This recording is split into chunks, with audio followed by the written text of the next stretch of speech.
पता नहीं वो कहाँ खत्म हो गया। योग की जो युक्तियाँ थी ये ऐसे समझाऊंगा वो अभी अब भूल ही गए, कैसे समझाना समझ नहीं आता था। जैसे तैसे शाम को और भी वर्णन किया जाए, हम संक्षेप में इस कथा को कहते हैं। यहाँ संध्या के समय उद्धव जी आए थे, सूर्यास्त हो रहा था। चारों तरफ गायों के लौटने का समय हुआ था। गोकुल में नंदगांव में लौट रहे, चारों तरफ धूली से, तो उनका रथ था धूली से आच्छादित हो गया। तो उसी अवस्था में जो आए थे और सौंदर्य, तब पहले वह पूछते थे आए कि नंद बाबा का घर किधर है। यह पहले वह इनका पूछना था कि नंद बाबा का, पहले जानते नहीं थे नंद बाबा का घर किधर, नंद महल किधर है, नंद भवन किधर है। तो वो लोगों ने बताया कि उद्धव जी देखिए वो थोड़ा सा झरना नाली बह रहा है पानी, नदी छोटी सी क्रिक, आप इधर उधर मत जाए, उसके तट को पकड़ लीजिए।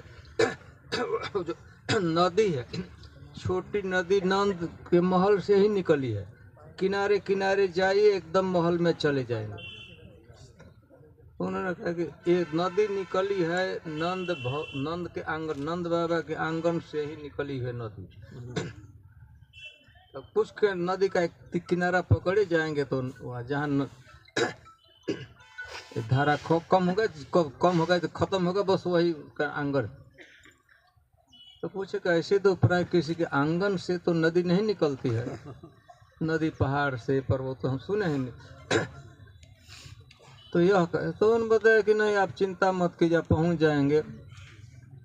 जिस दिन से कृष्ण चले गए, भगवान चले गए, मथुरा चले गए हैं, उसी दिन से माँ जसोदा और नंद बाबा का दूसरा काम नहीं है। रोते रहे, नंद बाबा रोते हैं, माँ जसोदा रोती ही रहती है 24 घंटे। तो रोने से आंसू है ना, वहीं से नदी निकली है। नदी आंगन से कैसे निकल गई? नंद बाबा रोते हैं, माँ जसोदा रोती है, तो रोने से इतना आंसू आता है कि अब कढ़ाई बन गया है धारा। तो उनको है ना, जैसे तैसे उद्धव जी पहुँचे तो देखे कि कृष्ण बलराम नंद बाबा इत्यादि गाय दूह रहे हैं और कृष्ण बलराम सहायता कर रहे थे, बछड़ों को पकड़ रहे थे। बछड़ों हाथ से बछड़े से गाय जब दूहते हैं तो एक व्यक्ति दूहता है, तो कृष्ण बलराम क्या एक बछड़े को पकड़ कर उसे गर्दन में हाथ से चारों तरफ और उसे तो कृष्ण बलराम को भी देखे, दोनों को देखे। तो जब आए वहाँ पर गोदोहन का जहाँ क्षेत्र था वहाँ पर उद्धव जी आए। नंद बाबा पहचान लिए कि यह उद्धव हैं, कृष्ण के मित्र हैं। तुरंत ही गाय दोहना बंद कर दिया, दूसरे को दोहने कर और लेकर आ गए आंगन में आए तो उस दिन देखिए इतने बड़े अतिथि हैं भगवान। उन्होंने पूजा तैसे, सम्मान तैसे किया ऐसा कि कृष्ण ही आ गए हैं। अधोक्षज दिया, अधोक्षज कृष्ण का नाम यही मान करके कृष्ण ही आ गए, भगवान जैसा उनका आदर किए, कृष्ण जैसा उनका आदर किए। और इसके बाद भोजन, तो जिस दिन भगवान गए थे माँ जसोदा कुकिंग बढ़िया से नहीं की थी, वही दूध थोड़ा गर्म करके जो ठंडा ही पी लेती थी। माँ नंद बाबा भी पी लेते थे। तो अब कृष्ण नहीं है तो किचन का प्रयोग ही क्या, भोजन ही नहीं बना था। कभी दूध चाहे कुछ खाकर जैसे शरीर चलता था। तो कृष्ण उद्धव जी आए हैं तो माँ जसोदा अब खिलाना था, प्रिय पुत्र ही जैसा है उद्धव। तो थोड़ा सा दूध गर्म करके चावल डाल दिए, परमान स्वीट राइस खिला दिए। इसके बाद नंद बाबा माँ जसोदा उसी घर में थी। उनको सुला दिया, मैंने लेट गए उद्धव जी।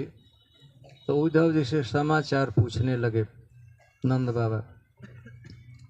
बाबा को कृष्ण का और स्मरण होने लगा, कैसे गोचारण करता था, गिरिराज जाता है, गिरिराज जी को उसने धारण किया था, कैसे चंचलता करता था।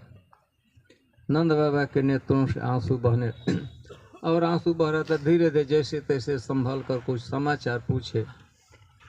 समाचार पूछने में यह बात उन्होंने कह दिया कि उधर कभी यदि कृष्ण आते हैं, आने का हो सकता है कि उनको गायों की याद आती होगी, उनके बछड़े रो रहे हैं, गाय रो रहे थे, ग्वाल बाल ऐसे रहे, तो उनको याद करके शायद एक बार कृष्ण आ जाएंगे, तो हम लोगों का भी सौभाग्य होगा, मेरा भी सौभाग्य होगा कि मैं कृष्ण को एक बार पुनः देख लूँगा। इसके बाद और भी बोलते रहे, कृष्ण की लीलाओं का करते रहे। और माँ यशोदा बाजू में बैठी थी जमीन पर, वो सिसक रही थी। वो तो उसे तो बोलने की क्षमता नहीं थी, केवल कभी सिसकने की आवाज़ आ रही थी। तो इस तरह रोते नंद बाबा पूछ रहे थे, वो रो रहे थे। तो उद्धव जी देखे इस प्रेम के ऊंचाई को, ऐसे सुने भी नहीं थे कि इतना कृष्ण के प्रति, भगवान के प्रति किसी का प्रेम हो सकता है। उनके मस्तिष्क के बाहर की बात थी, उनके बुद्धि के बाहर बात। नंद बाबा माँ यशोदा के प्रेम को, कृष्ण के प्रति जो प्रेम देखे, तो वो भी रोने लगे, उनका हृदय गदगद हो।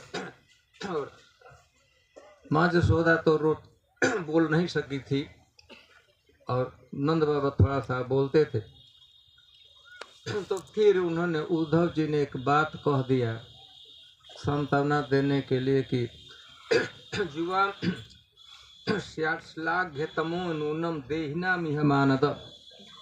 उद्धव जी कहे कि माँ नंद बाबा, माँ यशोदा, आप दोनों अब तक सृष्टि में प्राकृत तथा अप्राकृत सृष्टि में जितने भी लोग बने हैं, वो सबसे प्रशंसनीय आप हैं, सबसे भाग्यशाली आप हैं, सबसे महान आप हैं। आपके उस प्रेम को देखे, नंद बाबा का अनुराग, माँ यशोदा का अनुराग, कृष्ण के प्रति प्रेम, बेचारे वो तो कभी सुने में ही थे, देखने का तो प्रश्न नहीं होता कि इस तरह का प्रेम किसी को हो सकता है। तो वो बोले, युवाम श्लाघ्य तमो नूनम देहिना मिह मानद। मेरा सौभाग्य है कि आप जैसे महान व्यक्ति का मुझे दर्शन हुआ, आपके चरणों का। आपके दर्शन करके मैं लगता है कि मैं बहुत महान बन गया। आपके समान भाग्यशाली, आपके समान महान, आपके समान प्रशंसनीय कोई नहीं आज तक प्राकृतिक जगत में अथवा अप्राकृतिक जगत में आप जैसे भाग्यशाली व्यक्ति की सृष्टि नहीं हुई। नंद बाबा सुने तो नंद बाबा कह रहे, हमने तो सुना था तुम्हारे विषय में कि तो बड़े ज्ञानी हो, बृहस्पति जी के यहाँ गए थे पढ़ने के लिए। इस पॉइंट पर इस श्लोक की कथा गौर गोविंद महाराज जी कहे हैं एक बार। गौर गोविंद महाराज जी कथा बताए हैं। गौर गोविंद महाराज जी इस श्लोक की कथा, उनका प्रवचन उपलब्ध है। वो कहते हैं कि नंद बाबा सुने तो यही कहने लगे, हमने तो सुना था कि तुम बड़े बुद्धिमान हो, विद्वान हो। बृहस्पति जी के यहाँ पढ़ने गए हो। आज हमको पता लगा तुम तो एक नंबर के पागल हो। हमने सुना था कि बृहस्पति जी के ज्ञान, तुम तो एकदम नंबर 1 पागल निकले। थोड़ी दुनिया का सबसे दुखी व्यक्ति मैं, सबसे अभागा व्यक्ति हूँ, क्योंकि हम लोगों के नेत्रों से आंसू ही कभी नहीं सूखते। जो सबसे दुनिया का सबसे कंडम, उसमें से बंद ही कर दिए, आप उस हेल्प कर दो, डिस्टर्ब करता है साइकिल वाला, अब बंद कर। जिसको सुनना हो नजदीक आएंगे, नहीं तो छोड़िए, क्या उनकी गरज आप करते हैं इसको। मैं तो सुना था कि तुम बृहस्पति जी के शिष्य, आज पता लगा कि एक तो मैं तो पागल हूँ, एक तुम भी एक पागल बोलने लगा। दुनिया का जो सबसे दुखी व्यक्ति, सबसे दुर्भाग्यशाली, उसको कहते हैं कि सबसे बड़ा व्यक्ति है। तो और भी ऐसे उनका संवाद हुआ, तो नंद बाबा के प्रेम को, माँ जशोदा के प्रेम को बहुत अभिभूत हुए। यहीं से उनका अभिमान एकदम, गोपियों से क्या बात हो, तो इससे भी कई कितना ऊंचा बात हुई उनकी, कि नंद बाबा के प्रेम को देखकर उद्धव जी एकदम पानी पानी हो गए। उसी समय समझ लिए कि वास्तव में भगवान से प्रेम करने वाले लोग यहाँ रहते हैं, ब्रज में रहते हैं। मथुरा में लोग प्रेम करते हैं, तो मथुरा वासियों का जो कृष्ण के प्रति प्रेम उसे करोड़ों गुना ज़्यादा यहाँ के ब्रजवासी लोग प्रेम करते हैं। तो ठीक है, वहाँ पर रात्रि भर नंद बाबा कृष्ण के गुणों को गाते रहे, बोलते रहे, कैसे वो याद उनको आता था कि राज्य को उठाया था, हम लोग की रक्षा किया था, धेनुकासुर का, सभी असुरों के का कैसी चंचलता के। फिर अपने को कोसने लगे कि मैंने भारी भूल की, सुबह भेज देता था, सुबह में क्या करता था, गाय चराने के लिए मैं भेज देता था। दिन भर हमारा पुत्र ऐसे धूप में, सर्दी में कुम्हला, गर्मी से कुम्हला जाता था उसका हृदय। माँ जसोदा और रोने लगी कि मैंने उसको, शायद मैंने अपराध किया था, मुझसे बांध दिया था, इसलिए मार दिया था, इसलिए नाराज होकर चला गया। और लोग थे कि कृष्ण को हमने बहुत दुख दिया, दिन भर तो हमारी गायों चारा था, सेवा करता था, हम लोग उसके बदनामी, चोर हो, क्या हो, चमार हो, चोरी चावा अभियोग लगाते थे। शायद इसी कारण से हम लोगों को छोड़कर चला गया, फिर नहीं आ रहा। तो उद्धव जी बहुत सांत्वना पूर्ण दिए हैं। तो उद्धव जी की क्या स्थिति हुई,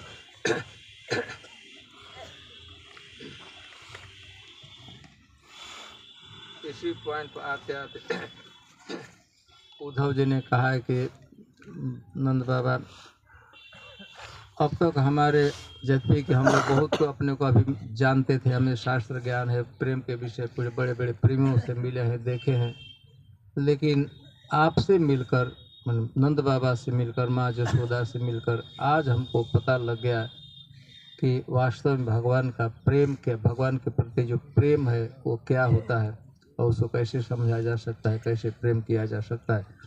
तो दोनों यहाँ के उद्धव जी पहले तो बातचीत से पद में लगे, भूमि के प्रभाव भाव और भरने लगे। पहले ज्ञान का अभिमान था, लेकिन ज्ञान वो एकदम नष्ट हो गया। प्रेम की भूमि है। सारा उद्धव जी का जो लौजिक था, युक्ति था, तर्क था, एकदम वो परास्त हो गया। और यहाँ पर ब्रजवासियों के प्रति और ब्रजभूमि के प्रति, जहाँ की जमीन है, इसके प्रति उनकी बहुत बहुत आसक्ति हुई। और हम लोग कभी समय मिल गया तो उद्धव जी अंत में तो लौटते हैं, लौटना तो था ही। वो बताए हैं कि भगवान से कहें कि हे भगवान, आपको मथुरा में नहीं रहना, मथुरा में आप क्यों रहते हैं, आपको तो गोकुल में रहना चाहिए। वास्तव में आपके जो प्रेमी हैं गोकुल में ब्रज में निवास करते हैं, तो आपको वहीं रहना चाहिए। मैं भी वहीं रहना चाहता था, लेकिन मैं आपको बताने के लिए आ गया। मुझ पर उत्तरदायित्व तो था गोपियों का। गोपियों ने कहा था कि उनके संदेश को आप तक पहुंचा दे, इसी के लिए मैं आया हूं। यदि यह उत्तरदायित्व तो मुझ पर नहीं होता तो मैं गोकुल के गली से एक पैर भी, ब्रजभूमि से एक पैर भी मैं बाहर नहीं जाता। तो संक्षेप में हम कहते हैं, यह नंद आंगन में, उसी आंगन में हम लोग नंद बाबा के आंगन में जाएंगे। यहाँ का हमारा डेस्टिनेशन है, जहाँ पर माँ जशोदा तो कुछ बोल नहीं थी कि रो ही रही थी। और नंद बाबा जैसे तैसे धैर्य धारण करके आंसू को पोंछ करके मुंह के पानी को ठीक करके निकाल करके भगवान के का समाचार पूछ रहे थे। उसी आंगन में हम लोग जाएंगे, दर्शन करेंगे। वहाँ पर भगवान का दर्शन है, माँ जसोदा का, नंद बाबा का, कृष्ण बलराम का दर्शन है। दर्शन करने के बाद उसी आंगन में शिव जी का भी दर्शन है। शिव जी को माँ जसोदा ने स्थापित किया था, रखा था शिव जी का श्री विग्रह अपने आंगन में। एकदम छोटा सा मंदिर है, एक बार में केवल एक आदमी जा सकते हैं। आप लोग दर्शन कीजिएगा। फिर हम लोग उतरते ही जहाँ पूरा टेंट है उसमें रुकेंगे, और समय मिलेगा तो शाम को, अथवा इस क्षेत्र में प्रवेश करने तो राधा रानी की बातें बहुत कहा जाता है, जावट की बातें बहुत कहना है, कृष्ण बलराम की बहुत बातें करना है, चरण चिन्ह के विषय में बातें करना है। हम लोग चर्चा करते रहे।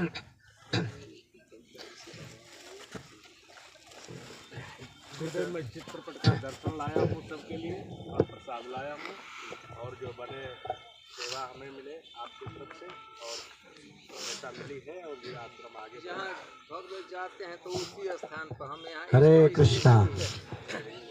तो आज हम लोगों को बड़ी सुंदर मधुर कथा सुनने को मिली महाराज जी से।